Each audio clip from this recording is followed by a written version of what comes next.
এই মাসকে নিয়ম মাস বলে। আর এই মাসেই ভগবান গোবিন্দ বংশীধ্বনি করে গোপীগণকে টেনেছিলেন বংশীধ্বনির মাধ্যমে।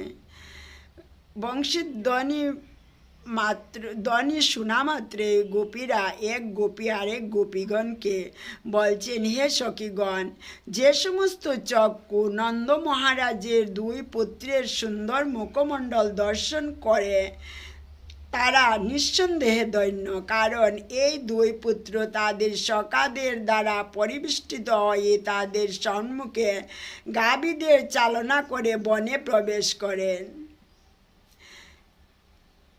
ভগবান কৃষ্ণের বংশীধ্বনি শুনে নদীগুলি যখন কৃষ্ণের বংশী গীত শ্রবণ করে তখন তাদের হৃদয়ে তাকে আলিঙ্গন করতে শুরু করে এবং এইভাবে তাদের শ্রুতির বেগ ভঙ্গ করে ঘূর্ণাবর্তরূপে জল বিক্ষুব্ধ হয়ে ওঠে। তখন তাদের তরঙ্গরূপ বাহুর দ্বারা নদীগুলি মুরারির চরণ কমল আলিঙ্গন করে এবং তা ধারণ করে পদ্মফুলের উপহার নিবেদন করে।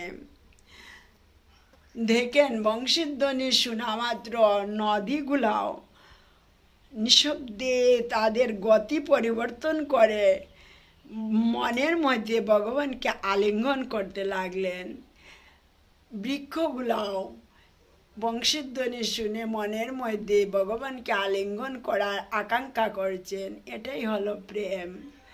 মনের মধ্যে যদি ভগবানের কে আলিঙ্গন করতে পারি আমরা, মনের মধ্যে নদীগুলা যেভাবে আলিঙ্গন করছে, বৃক্ষগুলা যেভাবে আলিঙ্গন করছে, বনের পশু পক্ষী সব আলিঙ্গন করছে, প্রভুর দর্শন মনের মধ্যে করছে বংশীর গীত শুনে, এভাবে যদি আমরা করতে পারি তাহলে তো আমরাও গোপীদের মতো ধন্য হয়ে যাব। জয় শ্রী রাধে।